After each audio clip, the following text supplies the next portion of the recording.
السلام علیکم ورحمۃ اللہ تعالی وبرکاتہ۔ الحمد للہ رب العالمین، والعاقبۃ للمتقین، والصلاة والسلام علی سید الانبیاء والمرسلین وعلى آلہ واصحابہ اجمعین، اما بعد فاعوذ باللہ من الشیطان الرجیم، بسم اللہ الرحمن الرحیم۔ ان اولیاؤہ الا المتقون، صدق اللہ مولانا العظیم، وصدق رسولہ النبی الامین المتین الکریم، ونحن على ذلك لمن الشاہدین والشاکرین والذاکرین والحامدین، والحمد للہ رب العالمین۔ آئیے ہم اور آپ سب سے پہلے حضور سرور کائنات، فخر موجودات، باعث تخلیق کائنات، احمد مجتبی محمد مصطفیٰ صلی اللہ علیہ وسلم کی بارگاہ بے کس پناہ میں درود و سلام کا ہدیہ پیش کریں اور پڑھیں۔ اللہم صلی علی سیدنا و مولانا محمد معدن الجود والکرم وآلہ الکرام وابنہ الکریم وبارک وسلم، صلاۃ و سلاما علیک یا رسول اللہ صلی اللہ تعالی علیہ وسلم۔ عزیزان ملت اسلامیہ، آج اسلامی مہینے سفر المظفر کی 25 تاریخ ہے۔ امام اہل سنت، امام عشق و محبت، اعلیٰ حضرت عظیم المرتبت الشاہ امام احمد رضا خان علیہ رحمت و رضوان کا آج عرس ہے، تو اسی مناسبت سے آج ہم اپنے امام کا تذکرہ کریں گے، خاص طور پر اعلیٰ حضرت رضی اللہ تعالی عنہ کے تقوی اور پرہیزگاری کا ذکر کریں گے کہ آپ کیسے متقی اور پرہیزگار تھے، اللہ سے ڈرنے والے تھے، اور کیسی اللہ تعالیٰ کی فرما برداری کیا کرتے تھے۔ اعلیٰ حضرت رضی اللہ تعالی عنہ امام اہل سنت ہیں، اور آپ کو امام کیوں کہا گیا؟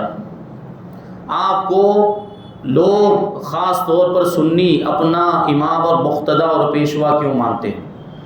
کیونکہ اللہ تبارک و تعالیٰ نے آپ کو مجدد بنا کر بھیجا۔ آپ کے زمانے میں بہت زیادہ فتنے پھیلے ہوئے تھے، خاص طور پر وہابیت اور دیوبندیت کا فتنہ، رسول پاک صلی اللہ علیہ وسلم کی شان میں گستاخیاں ہو رہی تھی، اولیاء کرام کے تصرفات کا اور کرامتوں کا انکار کیا جا رہا تھا، یہاں تک کہ اللہ تبارک و تعالیٰ کی بارگاہ کا ادب بھی پامال ہو رہا تھا، اور اللہ تبارک و تعالیٰ کے لیے امکان کذب کو ثابت کیا جا رہا تھا۔ معاذ اللہ یہ عقیدہ گڑھ لیا گیا تھا کہ اللہ تبارک و تعالیٰ بھی جھوٹ بول سکتا ہے، جو رب ہو، جو خدا ہو، وہ جھوٹ کیسے بول سکتا ہے؟ جھوٹ تو برائی ہے نا، جھوٹ تو عیب ہے، اور خدا کا سارے عیبوں سے، ساری برائیوں سے پاک ہونا ضروری ہے۔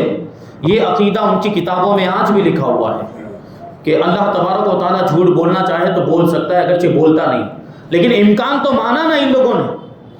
یہ ساری باتیں ایسی تھی کہ ان کی وجہ سے سنی مسلمان گمراہ ہو رہے تھے، اور یہ کام کر رہے تھے اپنا غلط عقیدہ پھیلانے کا۔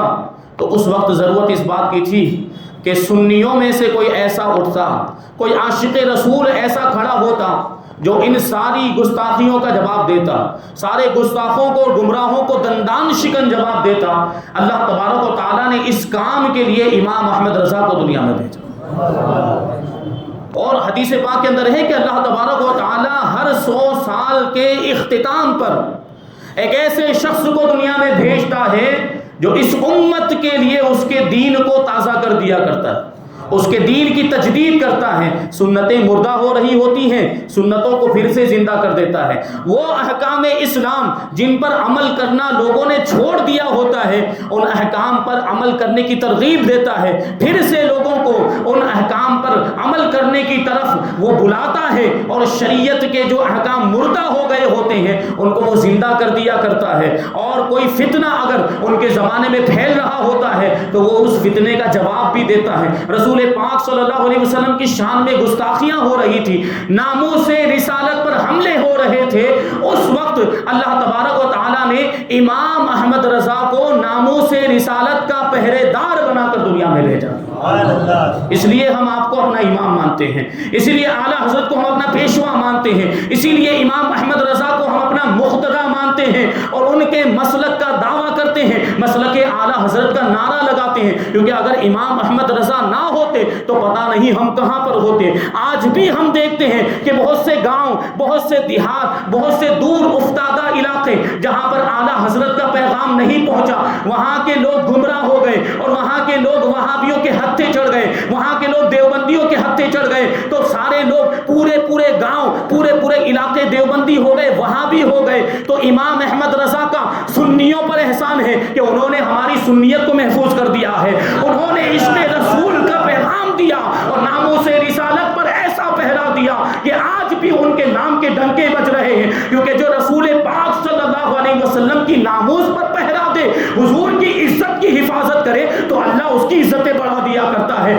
اللہ اس کے مرتبے بڑھا دیا کرتا ہے۔ آج ہر گلی، ہر محلے میں امام احمد رضا کا ذکر ہو رہا ہے، اعلیٰ حضرت کے تذکرے ہو رہے ہیں، یہ صدقہ ہے اور یہ انعام ہے ناموس رسالت پر پہرا دینے کا۔ رسول پاک صلی اللہ علیہ وسلم کی ذات تو ہمارے لیے سب کچھ ہے نا، حضور پاک صلی اللہ علیہ وسلم پر ہمارا سب کچھ قربان، اب حضور کی ناموس پر حملے ہو رہے ہوں اور حضور کی عزت کو پامال کیا جا رہا ہو، حضور کی شان میں گستاخیاں ہو رہی ہو، تو ہم خاموش کیسے رہ سکتے ہیں؟ یہی فریضہ انجام دیا ہے ہمارے امام نے، اور بڑے ہی اکمل انداز میں، بڑے ہی کامل طریقے پر اس فریضے کو انجام دیا امام احمد رضا نے۔ اسی لیے آج ہم اپنے مسلک کو منسوب کر دیتے ہیں امام احمد رضا کی طرف، کیونکہ مسلک اعلیٰ حضرت عقائد اہل سنت کا نام ہے، ناموس رسالت کے تحفظ کا نام ہے، عزت رسول صلی اللہ علیہ وسلم کو اس کے حق کو ادا کرنے کا نام ہے مسلک اعلیٰ حضرت۔ وہ اعلیٰ حضرت رضی اللہ تعالیٰ عنہ کو سمجھنے کی ضرورت ہے۔ آج ہمارے کچھ سنی بھائی بھی اعلیٰ حضرت رضی اللہ تعالیٰ عنہ کے نام سے چھڑ جاتے ہیں، یہ کیسی بات ہو گئی؟ آپ سنی ہیں، یہ اعلیٰ حضرت کا صدقہ ہے، تو کیسے بھول سکتے ہیں امام کو؟ وہ امام اعلیٰ حضرت رضی اللہ تعالیٰ عنہ خود غور کریں کہ انہوں نے ہماری سنیت کو بچایا، انہوں نے ہمارے ایمان کو بچایا۔ یقیناً بزرگوں کا بھی ایک اہم رول ہے دین کی خدمت میں۔ جب ہم یہ بات کرتے ہیں نا کہ اعلیٰ حضرت رضی اللہ تعالیٰ عنہ نے سنیت کو بچایا، امام احمد رضا نے ایمان کو بچایا، تو ہم پر اعتراضات ہوتے ہیں کہ پھر غوث پاک نے کیا کیا، پھر غریب نواز نے کیا کیا، امام رفاعی نے کیا کیا، مخدوم پاک نے کیا کیا؟ تو یہ باتیں تو ہم ہر جمعہ میں جب بھی موقع ہوتا ہے بیان کرتے کہ نہیں کرتے، کہ فلاں بزرگ نے یہ خدمات انجام دی، فلاں اللہ کے ولی نے اس طرح دین کی خدمت کی، اللہ غریب نواز رضی اللہ تعالیٰ عنہ نے 90 لاکھ کو کلمہ پڑھایا، ان کی خدمات کا اعتراف کرتے ہیں۔ لیکن یہ بزرگ پہلے گزرے جب یہ فتنے نہیں تھے، یہ وہابیت نہیں تھی، یہ دیوبندیت نہیں تھی، یہ سب اعلیٰ حضرت کے زمانے میں فتنے اٹھے، اور اعلیٰ حضرت رضی اللہ تعالیٰ عنہ نے وہی پیغام تو لوگوں تک پہنچایا ہے جو اولیاء کرام کا پیغام تھا، جو غریب نواز کا پیغام تھا، جو غوث پاک کا پیغام تھا، جو مخدوم پاک کا پیغام تھا، اسی پیغام کو تو آگے بڑھایا ہے۔ تو ہم یہ نہیں کہتے کہ معاذ اللہ اعلیٰ حضرت ان ولیوں سے بڑھ گئے، اعلیٰ حضرت نے کبھی بھی پوری زندگی اپنے آپ کو کسی بھی ولی سے بڑے مرتبے والا نہیں کہا، بلکہ ہمیشہ اپنے آپ کو اولیاء اکرام کی قدموں کی جوتیوں کے برابر سمجھا ہے۔ ہم یہ کیسے دعویٰ کر سکتے ہیں کہ معاذ اللہ اعلیٰ حضرت غریب نواز سے بڑھ گئے یا اعلیٰ حضرت غوث پاک سے بڑھ گئے؟ اعلیٰ حضرت تو اپنے آپ کو غوث پاک کے در کا کتا کہا کرتے تھے، تو ہم یہ کیسے کہہ سکتے ہیں؟ اعلیٰ حضرت نے تو انہی اولیاء کرام کے پیغام کو عام کیا ہے، جو کام انہوں نے کیا تھا، جو خدمت انہوں نے کی تھی، اور جو مشن انہوں نے جاری کیا تھا، اسی مشن کو آگے بڑھایا ہے ہمارے امام نے۔ تو جو بھی کسی ولی کا ماننے والا ہے، جو بھی کسی، اور ہم ایک ولی کی بات نہیں، ہم تو سارے ولیوں کے ماننے والے ہیں۔ اولیاء کرام اہل سنت و جماعت، اولیاء کرام کا تعلق اہل سنت و جماعت سے، یہ بات بھی میں بار بار کہتا ہوں کہ وہابیوں میں کبھی کوئی ولی نہیں ہوا، دیوبندیوں میں کبھی کوئی ولی نہیں ہوا، سارے اولیاء کرام ہوئے ہیں تو اہل سنت و جماعت میں ہی ہوئے ہیں۔ غریب نواز اہل سنت و جماعت میں ہیں، غوث پاک اہل سنت و جماعت میں ہیں، مخدوم پاک اہل سنت و جماعت میں ہیں، یہ سارے چشتی بزرگ اہل سنت و جماعت میں ہیں۔ ہندوستان کے اولیاء ہوں یا پوری دنیا کے اولیاء ہوں، سب کا تعلق اہل سنت و جماعت ہی سے تھا۔ اور اعلیٰ حضرت بھی تو اہل سنت کے امام ہیں۔ انہوں نے اولیاء کرام کے پیغام کو، فقہا کے پیغام کو، صحابہ کرام کے پیغام کو، بزرگان دین کے پیغام کو آگے بڑھایا۔ وہ عقائد لوگوں کے سامنے بیان کیے، وہ عقائد ثابت کیے قرآن و حدیث کی روشنی میں، جو صحابہ کے عقائد تھے، جو بزرگان دین کے عقائد تھے، جو فقہا کے عقائد تھے، جو اولیاء کرام کے عقائد تھے، جو مجتہدین اعظام کے عقائد تھے، جو اہل بیت اطہار کے عقائد تھے۔ انہی عقائد کو تو قرآن و حدیث کی روشنی میں اعلیٰ حضرت رضی اللہ تعالیٰ عنہ نے مضبوط کیا ہے، اور انہی کو مؤید کیا ہے قرآن کی آیتوں سے بھی، حدیثوں سے بھی، بزرگان دین کے اقوال سے بھی۔ اسی کا نام ہے مسلک اعلیٰ حضرت۔ تو مسلک اعلیٰ حضرت کوئی نیا مسلک نہیں ہے، مسلک اعلیٰ حضرت یہ مسلک اہل سنت ہی ہے، اور مسلک اعلیٰ یہ عقائد اہل سنت کا نام ہے۔ تو اس پر قائم و دائم رہے، کیونکہ یہی نجات کا ذریعہ ہے۔ اس سے اگر تھوڑے بھٹکے، ادھر ہوئے یا ادھر ہوئے، تو گمراہ ہو سکتے ہیں۔ اعلیٰ حضرت رضی اللہ تعالیٰ عنہ کا دامن تھام لے۔ اور ایک بات یاد رکھیں، اعلیٰ حضرت رضی اللہ تعالیٰ عنہ آپ دیکھیں تو ہر چیز میں عشق رسول نظر آتا ہے۔ فتوے بھی لکھتے ہیں تو اس میں سے بھی عشق رسول جھلکتا ہوا نظر آتا ہے۔ یہ بیان کرنے والے بیان کرتے ہیں کہ اگر کوئی عاشق رسول بننا چاہے تو وہ عاشق اعلیٰ حضرت بن جائے، خود بخود اس کے دل میں رسول پاک صلی اللہ علیہ وسلم کا عشق پیدا ہو ہی جائے گا۔ تو اعلیٰ حضرت رضی اللہ تعالیٰ عنہ کے تقوی کی بات کرنی ہے۔ بات کہاں سے کہاں نکل گئی؟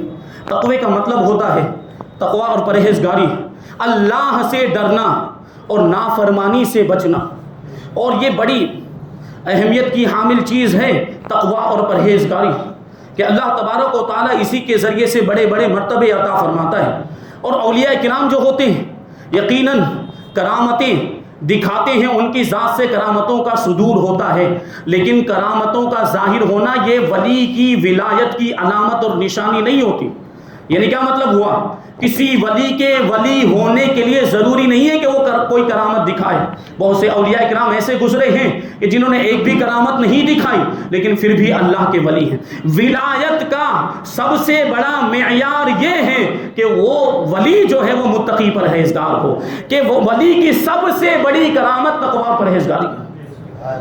آیت کریمہ اللہ تبارک و تعالیٰ ارشاد فرماتا ہے، یا ایھا الناس انا خلقناکم من ذکر و انثی وجعلناکم شعوبا وقبائل لتعارفوا ان اکرمکم عند اللہ اتقاکم، کہ اے لوگو ہم نے تمہیں ایک مرد اور ایک عورت سے پیدا کیا۔ کون؟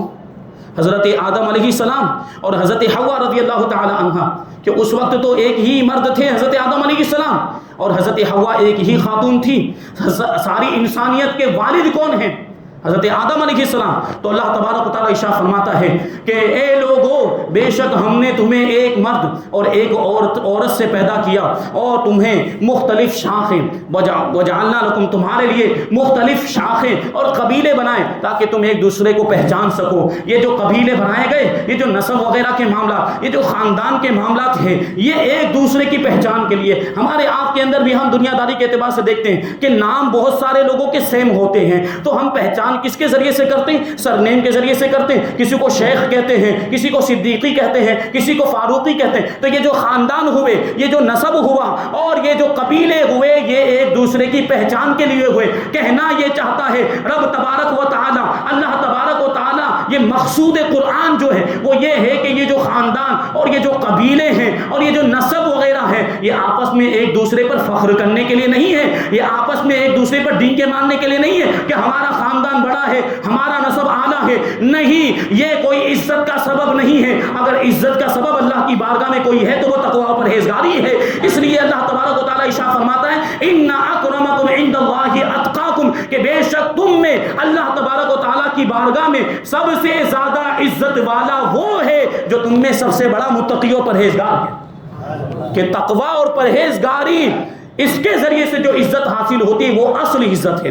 دنیا کی عزتیں یہیں پر رہ جائے گی, دنیا کا جاہ و جلال یہیں پر رہ جائے گا, یہ خاندان, یہ نسب, یہ شرافتیں دنیاوی اعتبار سے یہ سب یہیں پر رہ جائیں گے. حقیقی عزت وہ ہے جو اللہ کی بارگاہ میں معزز بنائے. حقیقی معزز وہ ہے جو اللہ کی بارگاہ میں معزز ہو. اور اللہ کی بارگاہ میں معزز کون ہے؟ اللہ کی بارگاہ میں عزت والا کون ہے؟ جو متقی اور پرہیزگار ہو. اللہ کے رسول صلی اللہ علیہ وسلم نے فتح مکہ کے دن ارشاد فرمایا تھا کہ کسی عربی کو کسی عجمی پر, یعنی عرب کے رہنے والے کو عربی کہیں گے اور عرب کے علاوہ دوسرے ممالک کے رہنے والے کو عجمی کہا جاتا ہے. حضور فرماتے ہیں کہ کسی عربی کو کسی عجمی پر, اور کسی عجمی کو کسی عربی پر, اور کسی گورے کو کسی کالے پر, کسی کالے کو کسی گورے پر کوئی فضیلت حاصل نہیں ہے. فضیلت ساری کی ساری تقوی اور پرہیزگاری کی بنیاد پر ہوتی. جو جتنا زیادہ متقی اور پرہیزگار ہوگا اس کا مرتبہ اتنا ہی بلند ہوگا. اور حضور پاک صلی اللہ علیہ وسلم نے آگے ارشاد فرمایا کہ اے لوگو, تم سب آدم کی اولاد ہو اور اللہ تبارک و تعالیٰ نے آدم کو مٹی سے بنایا تھا, تو تکبر کرنا تمہارے لائق ہی نہیں ہے, یہ غرور تمہارے لائق ہی نہیں. اللہ تبارک و تعالیٰ نے زمانے جاہلیت کے غرور اور تکبر کو ختم کر دیا, غرور اور تکبر کو تم سے دور کر دیا, اور آپس میں خاندانی اور مفاخر جو بیان کرتے تھے اور خاندانی اور نسب کی بنیاد پر جو ایک دوسرے پر فخر کیا کرتے تھے, اللہ تبارک و تعالیٰ نے اس کو بھی ختم کر دیا. یعنی خاندان کی بنیاد پر ایک دوسرے پر فخر کا اظہار کرنا جائز نہیں ہے. اگر کوئی خوبی ہے, اگر کوئی کمال ہے تو وہ تقوی پرہیزگاری ہے. خاندانی اور یہ جو نسب پر مفاخر پر فخر نہیں کرنا چاہیے, بلکہ تقوی اور پرہیزگاری اختیار کرنی چاہیے, کیونکہ وہی حقیقی عزت ہے. ہم دیکھتے ہیں اب ہمارے امام اعلیٰ حضرت رضی اللہ تعالیٰ عنہ کے تقوی کا عالم کیا تھا. آپ کو پتا ہوگا مسئلہ کہ جب کوئی مفتی اور فقیہ اتنا بڑا اس مرتبے پر پہنچ جائے کہ وہ مرجع فتاوی بن جائے اور کثرت کے ساتھ اس کی بارگاہ میں فتوے آنے لگ جائیں کہ اس کا پورا وقت اسی میں گزرتا ہو, تو ایسے موقع پر اس فقیہ سے, اس مفتی سے وجوب جماعت, یعنی جماعت کا واجب ہونا اور سنت مؤکدہ یہ ثابت ہو جایا کرتی. لیکن اعلیٰ حضرت رضی اللہ تعالیٰ عنہ دیکھیں کہ ایک وقت میں سینکڑوں سوالات آیا کرتے تھے, لیکن اس کے باوجود اعلیٰ حضرت رضی اللہ تعالیٰ عنہ نے کبھی بھی جماعت نہیں چھوڑی, بلکہ سنت مؤکدہ بھی نہیں چھوڑی ہے. شریعت اجازت دیتی ہے لیکن اس کے باوجود جماعت کی پابندی کرتے ہوئے نظر آتے ہیں, اور اس کے باوجود سنت مؤکدہ بھی پڑھتے ہوئے نظر آتے ہیں. آدمی جب بیمار ہو جاتا ہے, شیخ فانی اور بیماری کی وجہ سے کبھی اتنا کمزور ہو جاتا ہے اور اتنی کمزوری اور ضعیفی آ جاتی ہے کہ پھر وہ مسجد تک نہیں جا سکتا, یا جا تو سکتا ہے, چلا تو جائے گا لیکن اس کی بیماری بڑھ جائے گی. تو ایسے موقع پر شریعت نے اجازت دی ہے کہ وہ گھر میں نماز پڑھ لے. جماعت کا حضور ثابت ہو جاتا ہے, وہ جماعت چھوڑ سکتا ہے. اگر کوئی اتنا کمزور ہو گیا, اگر کوئی اتنا بیمار ہو گیا, ہم اپنے امام کی زندگی کو دیکھیں کہ آخری بیماری, آخری مرض جس میں اعلیٰ حضرت رضی اللہ تعالیٰ عنہ کا وصال ہو گیا, ایسی بیماری میں بھی اعلیٰ حضرت رضی اللہ تعالیٰ عنہ نے با جماعت نماز کو نہیں چھوڑا. گھر میں بھی نماز پڑھ سکتے تھے, لیکن اعلیٰ حضرت رضی اللہ تعالیٰ عنہ اتنی زیادہ کمزوری اور بیماری کے باوجود مسجد میں تشریف لے جاتے تھے اور جماعت کے ساتھ ہی نماز پڑھا کرتے تھے. فتاوی رضویہ شریف کے اندر ایک شخص کا جواب دیتے ہوئے اعلیٰ حضرت رضی اللہ تعالیٰ عنہ لکھتے ہیں کہ آپ کا جو سوال ہے یہ 25 ربیع الاخر شریف کو آیا ہے, اس کی جو رجسٹری ہے یہ 25 ربیع الاخر کو آئی, جبکہ 12 ربیع الاول کی مجلس پڑھ کر ایسا علیل ہو گیا, ایسا بیمار ہو گیا کہ اس سے پہلے کبھی ایسا بیمار نہیں ہوا تھا. اور اتنی زیادہ بیماری کہ میں نے وصیت بھی لکھوا دی تھی, میں نے وصیت نامہ بھی لکھوا دیا تھا, اور آج تک یہ حالت ہے کہ مسجد میری دروازے سے متصل ہے. اور معاملہ یہ ہے, کمزوری کا عالم یہ ہے کہ 4 آدمی کرسی پر بٹھا کر مجھے مسجد لاتے اور لے جاتے ہیں. لیکن غور کرنے کی ضرورت ہے, اعلیٰ حضرت رضی اللہ تعالیٰ عنہ اتنے زیادہ کمزور ہیں اور بیماری اتنی زیادہ ہے, اس کے باوجود لوگ آپ کو مسجد میں لے کر جاتے ہیں. تو کیوں لے کر جاتے ہیں؟ کیونکہ اعلیٰ حضرت رضی اللہ تعالیٰ عنہ کا حکم ہوتا تھا کہ میں نماز پڑھوں گا تو مسجد میں جا کر ہی پڑھوں گا اور جماعت کے ساتھ ہی پڑھوں گا. تو 4 لوگ کرسی پر بٹھا کر لے جاتے ہو. پھر یہ بھی کرامت ہے اعلیٰ حضرت رضی اللہ تعالیٰ عنہ کی, اتنے کمزور کہ بیٹھا نہیں جا رہا ہے, کرسی پر بٹھا کر چلا نہیں جا رہا ہے, کرسی پر بٹھا کر لے جا رہے ہیں. لیکن جب یہ 4 لوگ اعلیٰ حضرت رضی اللہ تعالیٰ عنہ کو لے کر مسجد میں پہنچتے ہیں اور جماعت کھڑی ہوتی, کمزوری اتنی کہ پہلے کھڑے نہیں ہو پا رہے تھے, لیکن جب نماز کے لیے کھڑے ہوتے تھے تو اللہ تبارک و تعالیٰ کی طرف سے طاقت و قوت آ جاتی, پوری نماز کھڑے ہو کر ادا کرتے تھے, بیٹھ کر نہیں پڑھتے تھے. ہاں, جیسے ہی نماز ختم ہوتی پھر وہی کمزوری واپس آ جاتی. یہ اعلیٰ حضرت رضی اللہ تعالیٰ عنہ کی کرامت ہے.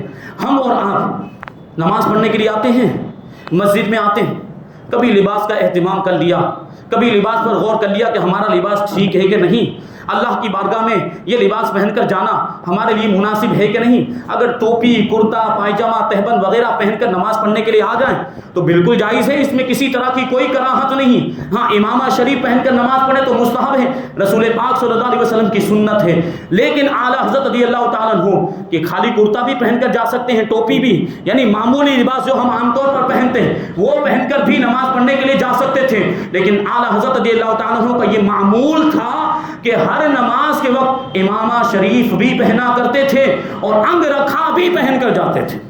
انگ رکھا کیا ہوتا ہے؟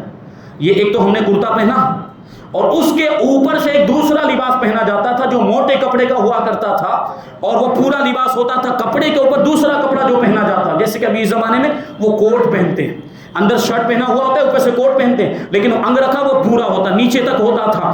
اعلیٰ حضرت رضی اللہ تعالیٰ عنہ اتنا اہتمام فرماتے تھے کہ نماز پڑھنے کے لیے جاتے، اگرچہ سخت گرمی کا موسم ہو لیکن امامہ شریف باندھ کر جاتے تھے، اور اندر جو کرتا پہنا ہوا ہوتا اس کے اوپر سے انگ رکھا پہن کر تشریف لے جاتے تھے۔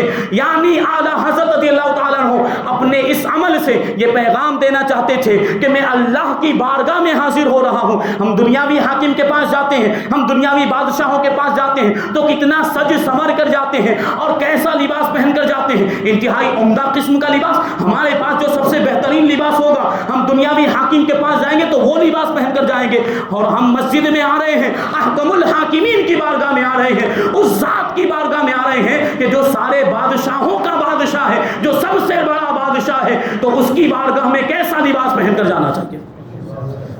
ہمیں اس سے سبق حاصل کرنا چاہیے۔ ہمارے بہت سارے بھائی وہ میلا کچیلا لباس پہن کر چلے آتے ہیں، اور یہ جو ہم لباس پہنتے ہیں نا، یہ پینٹ شرٹ بہت زیادہ رائج ہو گیا، یہ بھی کراہت سے خالی نہیں ہے۔ ہمیں کوشش یہ کرنی چاہیے کہ جو نیک لوگوں کا لباس ہے وہ پہنے، کرتا پائجامہ جبہ وغیرہ یہ لباس پہنے۔ نماز ہو جا رہی ہے، بہرحال آپ اگر پینٹ شرٹ بھی پہن کر نماز پڑھ رہے ہیں تو نماز ہو جا رہی ہے، لیکن یہ تو لباس، یہ اسلامی لباس نہیں کہا جا سکتا، یہ نیک لوگوں کا لباس نہیں کہا جا سکتا۔ صالحین کا لباس، بزرگان دین کا لباس، علماء کرام کا لباس، وہ لباس پہن کر ہمیں نماز پڑھنے کے لیے آنا چاہیے، اس کا اہتمام کریں۔ لیکن اب اس کا مطلب نہیں کہ آپ کے پاس صرف پینٹ شرٹ ہی ہے تو نماز پڑھنا ہی چھوڑ دیں۔ ایسا ہوتا ہے ہم آپ کوئی مسئلہ بتاتے ہیں، کوئی حکم بتاتے ہیں تو اس پر عمل کرنے کے بجائے وہ آؤٹ ہو جاتے ہیں، نہیں ایسا ہے تو پھر اب نماز ہی نہیں پڑھیں گے۔ یہ کیا بات ہو گئی؟ کرتا پائجامہ نہیں ہے تو اس کا مطلب یہ نہیں کہ نماز پڑھنا ہی چھوڑ دیں، نہیں، بلکہ نماز جاری رکھیں، کیونکہ نماز تو فرض ہے، نماز کسی حالت میں معاف نہیں۔ اب اہتمام کریں، کرتا سلوا لیں، پائجامہ سلوا لیں، جبہ لے لیں اور پھر وہ پہن کر آئیں تو بہت اچھی بات ہے۔ اور امامہ شریف بھی اگر آپ باندھ لیتے ہیں تو یہ سنت رسول پر عمل بھی ہو جائے گا اور نماز کے ثواب میں اضافہ بھی ہو جائے گا۔ تو یہ اعلیٰ حضرت رضی اللہ تعالیٰ عنہ کی زندگی سے ہمیں پیغام ملتا ہے، تو ہمیں مناسب لباس، مہذب لباس، ادب والا لباس پہن کر آنا چاہیے۔ اب لباس کی بات آ گئی تو میں آپ کو بتاؤں کہ بہت سے ہمارے بھائی وہ پھٹی ہوئی جینس پہنتے ہیں، یہ یہاں گھٹنے کے پاس سے پھٹی ہوئی ہوتی ہے۔ مرد کا جو سطر ہے، یعنی جتنے حصے کو چھپانا ضروری، وہ ناف کے نیچے سے لے کر گھٹنے کے نیچے تک کا حصہ، یہ نماز میں بھی چھپا ہوا ہونا چاہیے اور نماز کے باہر بھی چھپا ہوا ہونا چاہیے۔ اتنے حصے کو چھپانا ضروری اور فرض ہے۔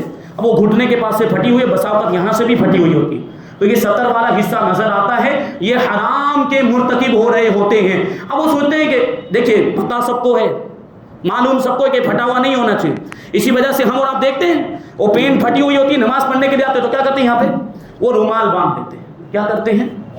رومال باندھ لیتے ہیں، مطلب معلوم ہے کہ نماز میں پھٹا ہوا لباس نہیں پہننا ہے، پھر بھی دیکھیے یہ کیا ہٹ ڈرمی نہیں تو اور کیا ہے، وہ ویسا ہی لباس، پتہ ہونے کے باوجود وہ لباس پہن کے آ رہے ہیں۔ جب پتہ ہے پہلے سے کہ یہ لباس نہیں پہننا چاہیے تو پہن کر آتے ہی کیوں ہیں؟ اور رومال باندھنا بھی کراہت سے خالی نہیں ہے، رومال باندھنا بھی کراہت سے خالی نہیں ہے۔ کیا اگر اس طرح ہم رومال باندھیں تو دنیا کے کسی بادشاہ کے پاس، دنیا کے کسی حاکم کے پاس یا پولیس کمشنر کے پاس یہ رومال باندھ کے جا سکتے ہیں آپ؟ نہیں، باندھا ہوگا تو کھول دیں گے۔ اور اسی طرح یہاں جب گلے میں یہاں جو کھلا رہتا ہے نا تو یہاں پر بھی رومال باندھ دیتے ہیں۔ یہاں رومال باندھنا تو ٹپوریوں کا طریقہ ہے، سمجھنے سمجھانے کے لیے بات کر رہا ہوں۔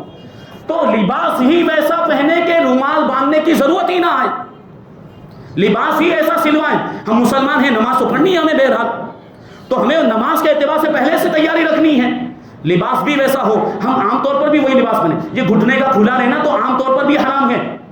صرف نماز میں ناجائز و حرام مکروہ تحریمی ایسا نہیں, نماز کے باہر بھی حرام و ناجائز ہے. اب نماز کے بعد وہ گھٹنا کھلا رکھ کے گھوم رہا ہے, اور جب نماز کی باری آئی تو رومال باندھ لیا, وہ گناہ تو باقی رہا نا. تو ایسے لباس اللہ کی پناہ, یہ صحیح سالم پینٹ ہوتے اس کو پھاڑا جاتا ہے, چیرے مارے جاتے اس میں, کینچی سے کاٹا جاتا ہے. ایک زمانہ وہ تھا کہ پھٹا ہوا لباس اس کی قیمتیں کم ہو جاتی تھی, پھٹا ہوا لباس اس کی کوئی حیثیت نہیں ہوتی تھی.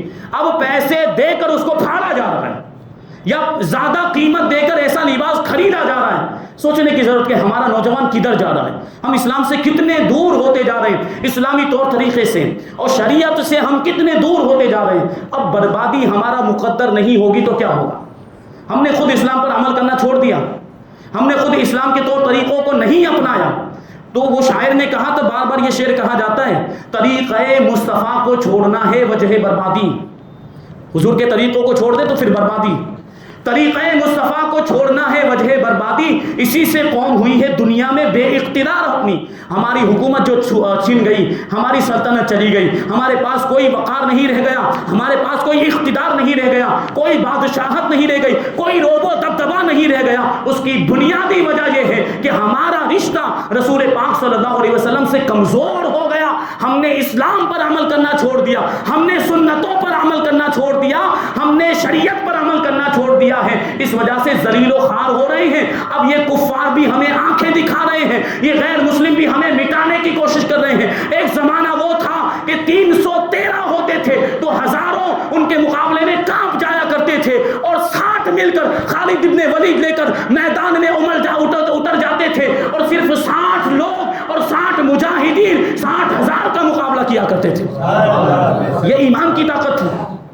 وہ جم نہیں کرتے تھے, وہ اس طرح جیموں میں جا کر یہ ڈمبل وغیرہ نہیں اٹھاتے تھے, وہ روحانی طاقت تھی, وہ ایمان کی طاقت تھی. آج جم کیا جاتا ہے, یہ بڑے ڈولے شولے بنائے جا رہے ہیں, لیکن مقصد کیا؟ دکھاوے کے لیے, فیشن کے طور پر, لڑکیوں کو دکھانے کے لیے. اگر کوئی صحیح مقصد ہوتا اور شریعت کے دائرے میں رہ کر اگر طاقت میں اضافہ کیا جاتا, وہ جم کے اندر بھی کتنے خرافات ہوتے ہیں, وہ ہم سے ڈھکی چھپی باتیں نہیں ہیں. وہاں لباس بھی تو ویسا ہوتا ہے, اتنا لباس پہن کر وہ جم کر رہے ہیں, وہاں بھی حرام کاریاں ہو رہی, بہت سے گناہوں کے کام ہو رہے. اگر طاقت میں اضافہ کرنے کا صحیح مقصد بھی ہوتا تو اس کی اجازت ہو سکتی تھی, لیکن یہاں تو دکھاوا مقصد ہے, یہاں تو فیشن مقصد ہے, یہاں تو مقصد یہ ہو گیا کہ لڑکیاں اٹریکٹ ہوں گی, لڑکیاں کی توجہ ہماری طرف ہوگی, یہ مقصد ہو گیا. وہ صحابہ کرام, وہ مجاہدین اسلام, وہ جم نہیں جاتے تھے, انہوں نے اس طریقے سے اپنے جو ڈمبل وغیرہ, وہ جو ان کے اندر جم میں جو اوزار ہوتے کبھی وہ نہیں اٹھائے, لیکن اللہ تعالیٰ نے ان کو ایمان کی طاقت عطا فرمائی تھی. ایمان ان کا مضبوط تھا, عشق رسول کا چراغ ان کے دلوں میں روشن تھا, وہ سنتوں پر عمل کرنے والے تھے, وہ شریعت پر عمل کرنے والے تھے. تو ہر میدان میں اللہ تبارک و تعالیٰ ان کو کامیابی عطا فرماتا تھا. تو کیسے ہمیں کامیابی ملے گی؟ کامیابی جس چیز کے اندر ہے اس کو تو ہم نے چھوڑ دیا. اسلام کے اندر کامیابی ہے, رسول اللہ صلی اللہ علیہ وسلم کی سنتوں پر عمل کرنے میں کامیابی ہے, شریعت پر عمل کرنے میں کامیابی ہے, اور اسی کو ہم نے چھوڑ دیا تو ہمیں کامیابی کیسے مل سکتی ہے؟ بہرحال بہت ساری باتیں ہیں جو بیان کی جا سکتی ہیں. اعلیٰ حضرت رضی اللہ تعالیٰ عنہ کی زندگی سے ہمیں یہی سبق ملتا ہے کہ شریعت پر عمل کیا جائے, سنت رسول اللہ پر عمل کیا جائے, اسلام کے احکام پر عمل کیا جائے, تو پھر ہمیں یہاں بھی کامیابی ملے گی اور آخرت میں تو کامیابی ملنی ہی ملنی ہے. صرف یہ سنی ہونے کا دعویٰ کر لینا, عاشق رسول ہونے کا دعویٰ کر لینا کہ ہم بہت بڑے عاشق رسول ہیں, عاشق رسول نبی کے نام پر سب کچھ قربان کر دیں گے, نبی کے نام پر نماز تو نہیں پڑھ پاتے, جان قربان کرنے کی باتیں کرتے ہیں, اور نبی کے نام پر یہ کر ڈالیں گے, وہ کر ڈالیں گے, کافروں کو مار دیں گے, یہ کر دیں گے, وہ کر دیں گے. نماز پڑھنے کی باری آتی ہے, رسول پاک صلی اللہ علیہ وسلم کی سنتوں پر عمل کرنے کی باری آتی ہے, تو یہ جذبہ آپ کا کہاں مر جاتا ہے, کہاں چلا جاتا ہے یہ جذبہ آپ کا؟ رسول پاک صلی اللہ علیہ وسلم نے نماز کا حکم دیا کہ نہیں دیا؟ بلکہ حضور نے تو کیا ارشاد فرمایا کہ نماز میں میری آنکھوں کی ٹھنڈک ہے. ہم کیسے عاشق رسول ہیں کہ حضور پاک صلی اللہ علیہ وسلم کی آنکھوں کو ٹھنڈک بھی نہیں پہنچا سکتے؟ مسلمان ہیں, سنی ہیں, عاشق رسول ہونے کا دعویٰ ہے اور نماز نہیں پڑھتے. گناہوں میں مبتلا ہیں، حرام روزی کما رہے ہیں اور طرح طرح کے خرافات کر رہے ہیں، اللہ تبارک و تعالی ہم سب کو نیک توفیق عطا فرمائے، گناہوں سے بچنے اور زیادہ سے زیادہ نیکیاں کرنے کی توفیق عطا فرمائے، نماز پنجگانہ باجماعت ادا کرنے کی توفیق عطا فرمائے، اعلیٰ حضرت رضی اللہ تعالیٰ عنہ کے نقش قدم پر چلنے کی توفیق عطا فرمائے، ان سے محبت کرنے اور ان کے مسلک پر عمل کرنے کی ہم سب کو توفیق عطا فرمائے۔ وما علینا الا البلاغ۔ السلام علیکم، سنت ادا